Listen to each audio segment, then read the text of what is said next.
At it again. We've got to talk about Bill Burr, the comedian. Now, obviously, Bill Burr has been in the spotlight more recently. As you guys had, I'm sure you guys have seen, his wife had given Trump the middle finger, or at least it looked like she was giving Trump the middle finger. So Bill Burr was in the spotlight quite a bit, and I believe that was at a UFC event. I don't remember like what number event that was. If you guys remember, comment it down below. But Trump showed up to a UFC event, and Bill Burr and his wife were sitting there where Trump had happened to be walking through or sitting. And yeah, it was on camera that she gave him the middle finger. So Bill Burr's been in the spotlight recently, but he recently also made some statements, or a interesting statement that I want to share with you guys and talk about, because I do think there is a bit of truth to it. Now, I don't agree with everything that he says here, but there is a piece of this that I'm like, he's actually right. Like, share, comment, and hit that subscribe button if you are new. Please don't forget, hit that subscribe button. What are you waiting on? If you are not subscribed, hit the subscribe button. And if you are subscribed, make sure you hit the bell button so you're notified when I do drop videos. All right, so you know exactly when these videos drop. Hit the bell button. It'll notify you, send you a notification to your phone so you know when to tune in. All right, greatly appreciate all of the continued love and support. Thank you guys so much. I know I don't say that enough, but thank you. All right, I greatly appreciate it. But with that being said, let's dive in. Like, I know what I'm going to tell my kids when they get to a certain age. I really am. Like, I have it down about religion and people. Really? Narcissists, sociopaths, all of this type of stuff. Like, you want to see a great case thing on, like, narcissism. Liberals are so stupid the way that they handle Trump. What do you mean? You should shut up. He's a narcissist. Neutral energy. Yeah. Neutral. You think he'd go away? You know what I think he was? I think he was a one-hit wonder. Right? He wrote The Twist. And then that was it. He was on the casino circuit, and then you idiot liberals wrote him Twist again when you indicted him. And now he's a martyr. And now he's coming back, Jimmy. The peppermint twist is back. He's coming back. It's going to be great for comedy. He's coming back. I can't believe, like, these are honestly going to be our two choices, because I really try to, with each thing, to try to be like, figure out who I'm going to, but I mean, it's got to be, I want somebody in their 40s, somebody that's going to have to live with their decisions. I don't want, like, you know, with any luck, they'll both die of natural causes before the election. And maybe you could get somebody that still has something to live for. Wow. You know? This year, you're not going to get a visit from Santa, but you are going to get a visit from the Secret Service. Why? I said die peacefully. Oh, you did? I didn't hear peacefully. I did. Oh, and then you threw that in. I must have thrown that in, yeah. Bill Burr is here. He means no. So there was quite a bit there. You had him, you know, making reference to Trump. He said peacefully. You know, they're at the end when Jimmy said the Secret Service is going to visit him. But, you know, there is a bit of truth in there as well. And he said Trump was on the way out and you guys couldn't keep your mouths shut. And this is coming from arguably one of the biggest Trump supporters there is, in my humble opinion. Trump was on the way out. As terrible as that sounds, Trump was on his way out after he lost the 2020 election. He was on his way out. If you guys remember, there were polls, lots of polls. Now, granted, yeah, polls, whatever. Sometimes polls are wrong. We get that. Polls way out, whatever. But Ron DeSantis was beating Trump in the polls at one point in time. I'm sure you guys remember that. That was, what, a little over a year ago now? So it wasn't crazy long ago. Trump was on the way out. He was losing to Biden in the polls, and he was losing to DeSantis in the polls, which is, I think, part of the reason why the whole DeSantis movement kind of started, is because he was beating Trump in the polls. We checked out some of those polls, I'm pretty sure, in some videos. If you go back about a little over a year ago, like last November-ish time frame, I don't remember exactly which video in particular, but you could go look at the polls from back then, and he was losing to DeSantis. He was on the way out, but liberals just can't help themselves. These leftists, they just get in their own way. It's like they destroy themselves, and it's hilarious to watch, honestly. Now, do I think Trump would have stayed there forever? Honestly, I don't know. Who knows? Who knows? Maybe not. Maybe it was inevitable that he started rising eventually. Maybe it was.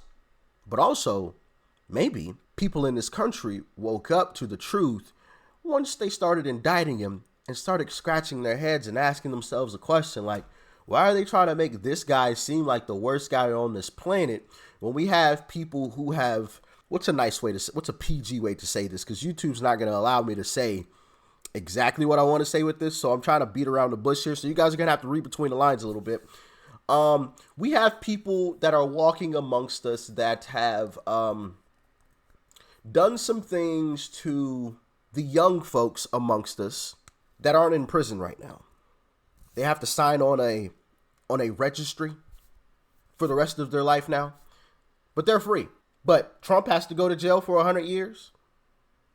We have people amongst us that have pine boxed some folks that are walking amongst us. But Trump goes to jail for 100 years. Kind of interesting, huh? And I think a lot of people have woken up to that and have realized, oh crap, something's wrong here. Something's really, really off with this. You know, and I'm glad that Bill Burr pointed it out, because these guys on the left, they just can't help themselves. And it happened the first time around. The media just couldn't help themselves but to show Trump, which, listen, it's good for their ratings. Trump brings in the ratings for mainstream media. He brings in the ratings. Honestly, a Trump presidency, you could argue, might actually be good for mainstream media. Might actually be really good, because if Trump disappears, then now they have nothing to fearmonger and you know, bombard the public with, to try to get them afraid and scared and threat to democracy and this and that. You know, it'll probably be bad for the media. So there probably is some sort of incentive to get Trump elected, right?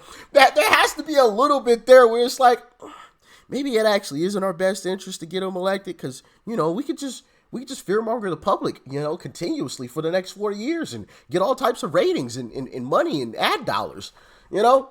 Now, I don't think that they have a choice with that, because Trump's coming back anyway. But there is some truth to that. But there's also some truth to what Patrick Bet-David recently said. And I'm going to show you guys this clip here, because America is on the trajectory of a country returning to power and to a position where it will be unequivocal, like it won't even be close, who is the most dominant force on this planet in terms of countries. Check it out. I think the reason why I have a lot of hope for the future of America is because the right people are finding each other, and they're united, and they're setting aside ambitions, and they're saying, nah, man, listen, you're for freedom, I'm for freedom, let's roll. Let's go. Good? Let's roll. Good, let's roll. That's what's happening. Freedom fighters finding each other. Freedom fighters, for the longest time, if there's not a reason to fight for freedom, guess what we do? We go have our babies. We go have our own ambitions. We go buy our farm. We go buy whatever it was. For years, even, we go do our thing. But if, God forbid, you screw around with that, you ever seen the movie Troy where, you know, he's hooking up with a girl in a tent, and they come out and say, hey, Achilles, such and such happened. He looks at the girl and gets up and goes, does the fight, kills him. Thousands of Achilles have been woken up the last 6-7 years. And these are guys that are doing their thing, and you don't even know who they are. They're just kind of minding their own business. There are bullies that seem like they're the toughest people out there in the marketplace that intimidate people, but they're not. The toughest people are the people that are not afraid of facing bullies. Right. And the people that are not afraid of facing bullies are now waking up, coming together and saying, you're not going to do this to America. You're just not going to do it. So my confidence comes from the fact that you don't wake up true believers, and they have. Bingo. They have woken up something that they can't put back to sleep. They have done something. They have opened a box that they cannot close again. And like Patrick Bet-David was saying there, once you have woken these individuals up, you're not putting them back to sleep. They're on guard now. They're on guard. And even after they win, whatever cause they're fighting for, in this case, freedom, they're not going back to sleep. They recognize what is happening. They recognize what is at stake. And I think that is the movement that is happening, because you're even seeing Democrats, lifelong Democrats, say, I am voting for Donald Trump. I am supporting Donald Trump. I don't know if you guys have seen the signs, but I have seen signs that literally say Democrats for Trump. Can you imagine that? Like, just wrap your mind around that for a second. If somebody had asked you 20 years ago, do you think you'll ever see a Democrats for blank Republican candidate sign? You'd be like, no. Why would they be? Why would they just be Why would they just be Republicans? Why would Democrats ever vote for Republicans? Like, that doesn't even make sense. They're not, There are now. And I showed you guys a video, and I always go back to this clip of the young lady who said she was a lifelong Democrat, and because of these indictments, because of everything that they're trying to throw on Uncle Trump, and the way that they're trying to make him seem, it woke her up to the truth. It made her question what was happening. She was sleepwalking through life. You had people sleepwalking, and you shook them to wake them up. It's like Democrats can't help but to lose. Like, it's crazy at this point. The only issue with the Republican Party is that the so-called leaders, or the establishment in the Republican Party, I believe, is truly against the Republican Party. The people at the helm, the Mitch McConnells, the Ronna McDaniels, right? The people who can actually move things around and move pieces on. Those people are against the Republican Party, in my humble opinion, and that's the only thing standing in the way. And even with them trying to move chess pieces to stop Trump, in my humble opinion, or compromise the Republican Party, I don't even believe they're enough at this point. I don't believe they are even enough, right? Because this is the thing about this, and I'll let you guys go after this. There's maybe a few thousand of them. And what I mean of them, I mean the elitists, the leaders of the world, right? There's billions of us. And even in this country, if you just want to say in this country, there's 100 million of us in this country alone? Over 100 million, right? So, I mean, just based on sheer numbers, it's quite easy math there. Now, of course, it doesn't necessarily play out that way because of all types of different factors and things, and getting that number of people all on one page and all, doing the same thing at the same time. It becomes a bit difficult, but it is happening. It is happening, and it's beautiful to see. But what do you guys think? Let me know in the comment section below. Like, share, comment, and hit that subscribe button before you go. Peace and love. I'm out.